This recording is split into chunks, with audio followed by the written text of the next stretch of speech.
Human traffickers are reportedly preying on the dreams of migrants to make money. That's according to courts, which says that many African migrants are approached by traffickers pretending to be soccer club representatives.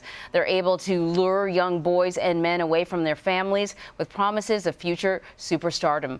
But the migrants are often left in a city with no money and no home. So here with more on this is the author of that piece, doctoral researcher Ini-Obong Nkang. He is studying sports law in Nottingham Trent University. Thank you very much, and I'm sorry for sort of stumbling through your name. The article was really good, and what it identifies is sort of two levels of trafficking, if you will. One that I think many people would recognize as clearly illegal and fraudulent, and another one that's kind of accepted within the professional soccer world. So I want you to break that down for me first off. The type of trafficking that we all recognize as illegal, what's happening with these young boys and men?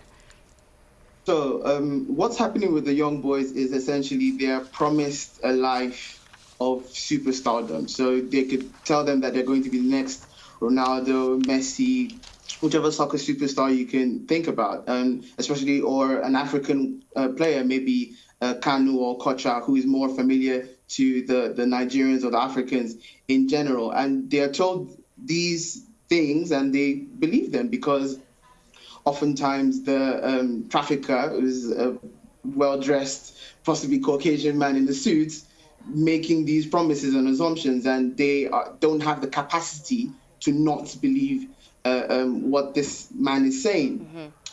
The more legitimate one in quotes is essentially the trafficker will tell this boy the same story, but then rather than just abandon the child in a foreign country, they actually do sign for maybe a third tier or fourth tier team in this country, and they stay within the contract, but then the contract is set up in a way that it diverts a large sum of their earnings to the trafficker, and the player just keeps on playing and keeps on playing, and maybe the player is successful and goes on to a better team, and then the contract changes in a way, and then the trafficker eases off.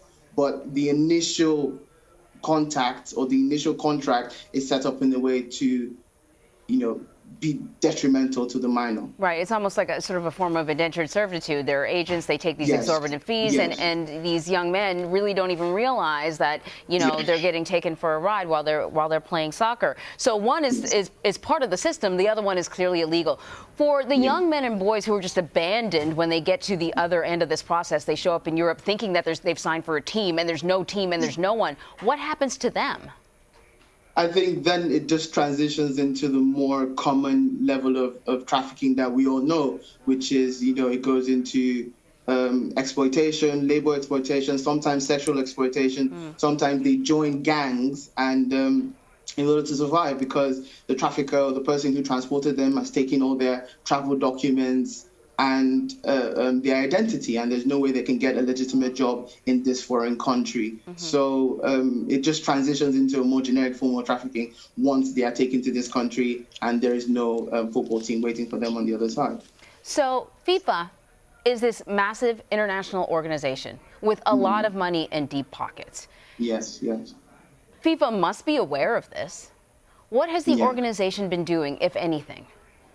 Well, very good question. And it's back to your first question, actually. It's because there's two levels for human trafficking in football and through football, which is the similarity between the two. FIFA have kind of distanced themselves from the one that is more generic, which is human trafficking is a global issue. The fact that you put a football team or a soccer team in there does not change the dynamic of the crime in itself. But that the other level, the one that is more legitimate in quotes, is something that they are working on and trying to figure out essentially. But that the other one is not their problem essentially.